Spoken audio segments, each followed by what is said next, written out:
From each happily ever after, every wish upon a star.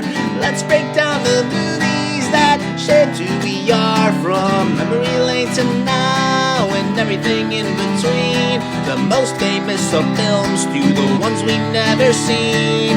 Decade by decade, all the times we laughed and cried. And with a little pixie dust, they will all take flight. Reliving the feelings, and we're trying our very best. And if they mean the same to you, please be our guest. So hop aboard, we would love to have you as we hang with a certain mouth, the whole gang too. If you love nostalgia stuff, we hope this does the trick. Thanks for joining us as we deep dive the magic. Hi, and welcome back to the Deep Diving the Magic podcast. I'm KJ. And I'm Jeffrey. And man, oh man, do we have a doozy for you today. We are watching and diving into the 8th Disney feature-length film called Victory Through Air Power. If I would have surveyed 100 of the biggest Disney fans, how many of them wouldn't even know this movie existed? Because I had no idea. Probably a lot of them. So, if you're a history nerd, though, stick around. You're gonna love this. Yeah. Yeah. I mean, if you Disney history too. So Victory Through Air Power was released on July 13th, 1943. I'll let you do the synopsis in a second, but I will say this. Yep. This movie was not on Disney Plus. I can see why. This movie is not a household name movie. I can also see why. But go ahead with the synopsis. All right. So this is an animated documentary promoting of the soundness of strategic aerial bombing in the World War II. Yeah, it's definitely a World War II movie. What do you got over there? All right. So this film was actually dedicated to the U.S. Airmen. So Victory Through Air Power is a 1942 nonfiction book by Alexander P. de Seversky, sorry. It was made into a 1943 Disney animated feature film of the same name. So basically, Walt Disney read this book and felt that the message was so important that he would personally finance a partly animated short, also called Victory Through Air Power, which was released in July 1943. Disney's purpose for creating the film was to promote Seversky's theories to the government officials and the public.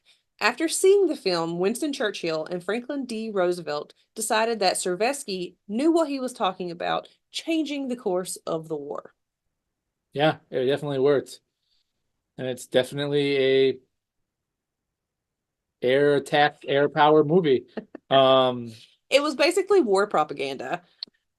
With a Disney touch. With a Disney touch. So it opens up with an animation discussing Kitty Hawk, North Carolina, where the first flight took place by the Wright brothers. From North Carolina, I'm going to tell you, we are the birthplace in flight. Ohio, whatever. It's us. It's us. Anyway, Jeffrey's looking at me like he doesn't understand exactly what I'm talking about. Anybody that knows anything about flying, the Wright brothers are from Ohio. However, they did this in North Carolina at the Outer Banks because that is the environment that was conducive to the first flight. So yes, we were the birthplace of Flight Ohio. So speaking of things that are just as important and just as conducive of the weather, we have 8 out of films that have a storm in them. You know, the important stuff. So we are keeping that alive. Yes. So also keeping alive, there is another storybook visualization. Sorry, can't talk. Through this with his book, yeah. Yeah. Look, I'm sure that this proved its purpose. Yeah. But watching an animated Disney movie with bombings and swastikas, it was very interesting. It's strange. Basically, the film kind of walks you through the development of air flights and air bombers. Seversky's criticism of the post-Pearl Harbor plan to use U.S. air power in the Pacific only to assist surface operations instead of for strategic bombing. Basically, he advocated for the formation of the Independent Air Force, the development of long-range bombers, which meaning an intercontinental range of 3,000 miles or more, because before that it wasn't a thing that happened. And there was a commitment to the strategic use of air power, as opposed to its then traditional use of cover and support for ground-based operations. His plans implicitly involved a diversion of the resources away from the current war operations. Yeah. Sorry, I actually do love history. No, that's fine. This was not as bad for me as it was for him. Look, it was what it was. There's an animation where they're trying to figure out the whole bombing and shooting from an airplane, and the guy shot himself down because he was shooting his own propellers. I'm sure Yeah. So, and there was like a whole another thing where they like strategically said, if you can't control the air, you can't protect your country. which makes So sense. you basically, once you can control the air, you can safely protect your country. This movie also has Big Ben popped up in there. I don't know if you saw that, but first Disney film I think that we've had with Big Ben so far, right? Yeah. And then as long as a nation controls its own skies, it cannot be invaded. So air power is very important. I agree. I mean, it worked. So. It definitely changed the course of how wars are fought today. It was kind of crazy to think that the Air Force pretty much got started with this, because before that we weren't really Yeah, so there's there's different sections using where the same way we again are it's like now. showing the first flight in North Carolina, showing the Yeah. you know, the evolution of the bombing, the evolution of not damaging yourself. There's one point where the guy was like throwing shoes at another airplane or rocks or something at like the Red Baron-esque airplane. That was definitely something. Yeah, it was very interesting to see. So I think it was an animated clip where it was like showing the different countries flying when they actually started using planes in war, and they were just like Germany and Britain would fly by and like just kind of look at each other like, hey, and then like one day it had them like, I don't know, they threw something at one of them threw something at the other one, and it really made the other one mad.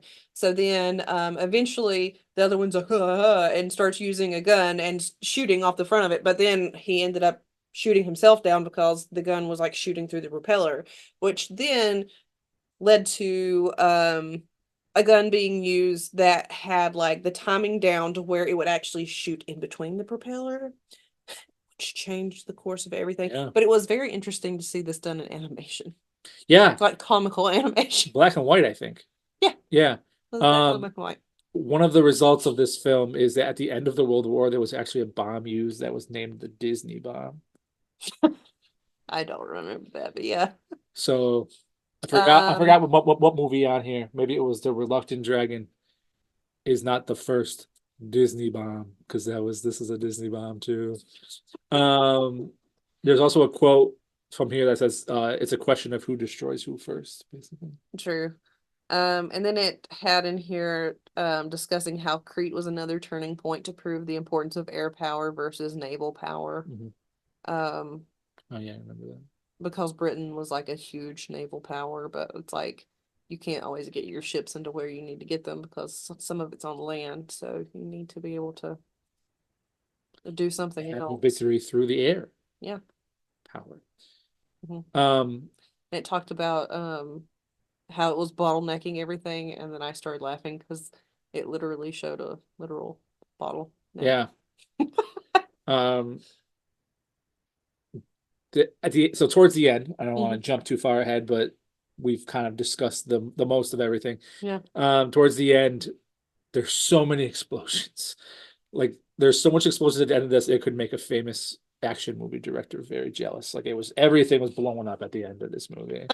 I don't know if I jumped too far ahead for you or anything, but nope, that's pretty much everything that I had written on it because I was trying to keep it short. So it does end with the screen turns into the eagle and the American flag, which is nice. The actual cover on the poster, I don't know if did you actually look at it, because the top of it, of the poster, like the movie poster for it, says there's a thrill in the air. Well, And then there's like tons of planes. yeah. And you know, And it was produced in Technicolor. so you know, it ends with the eagle and the American flag, and Disney was a very patriotic person, whether that's the Hall of Presidents or Great Moments with Mr. Lincoln. He was just a very patriotic person, and he wanted to give back to the war efforts. And he was moved by this book, and you know, Felt it was important to help his country. it's quick. It's like an hour and 10 minutes long. You know, find it. It's not on Disney Plus, but it's not hard to find. Watch it. It's, you know, be a completist with us. We would love to hear your thoughts on it. Deep diving the magic pod at gmail.com. Mhm. If you want to mention the Ohio versus North Carolina fight about flying, I know there's a whole thing about license plates. I hear about it every day, but either way, Hear about it every day. I learned about it in school too. But you know, it's a movie. It proved its point. There's some weird imagery in it, but history buffs give it a watch. Yeah. How about your ratings? I And did IMDb even have a rating on it? It did. Okay, go ahead. So I rated it a 5 out of 10. 5 out of 10. We have hit the bomb, as we've said. Do you want to take a guess of what IMDb rated it? Honestly, probably like a 7. It was a 6.5. Yeah. Yeah, I think 6.5 out of 5's 10. pretty good. So we are at our own ratings. I know that you said you rated a 5 on IMDb, I but did. this is movie number 8. Where are we putting it on our list, my friend? I am going to put it right here on the bottom. I don't have to move anything. Well, not It is to, something that it's good to watch once, but I don't ever care to watch it again. so not to, But if you want to discuss it, I think I remember enough of it that I could discuss it with you. I don't like to match you very often, but I will also Copy put mine right here. So I'll save Fantasia. So go ahead and read your top 8. Yay, Fantasia's not the bottom for Jeffrey anymore. So go ahead and read your top 8 list. All right, so for my top 8, I have Dumbo coming in first, followed by Fantasia, Saludos Amigos, Bambi, Snow White and the Seven Dwarfs, The Reluctant Dragon, Pinocchio, and Victory Through Air Power. So myself here, I have Pinocchio as number 1, followed by Snow White and the Seven Dwarfs, Dumbo, Bambi, Saludos Amigos, The Reluctant Dragon, Fantasia, and coming up at the bottom is Victory Through Air Power. It's not what you expect. Yeah. Give it a watch. I would have never thought this was a Disney movie for sure, But like you said. watch it. It's not even in the books we were reading. But we're happy that you joined us for this. Again, thank you for following. Thank you for watching. Thank you for spreading the word. Our next movie, we are going back to see our friends in the Three Caballeros. Yeah, picking up the pace a little bit. So next movie will be number 9, Yeah. Three Caballeros. Thanks for hanging out. Thanks for deep diving the magic. See ya. Bye.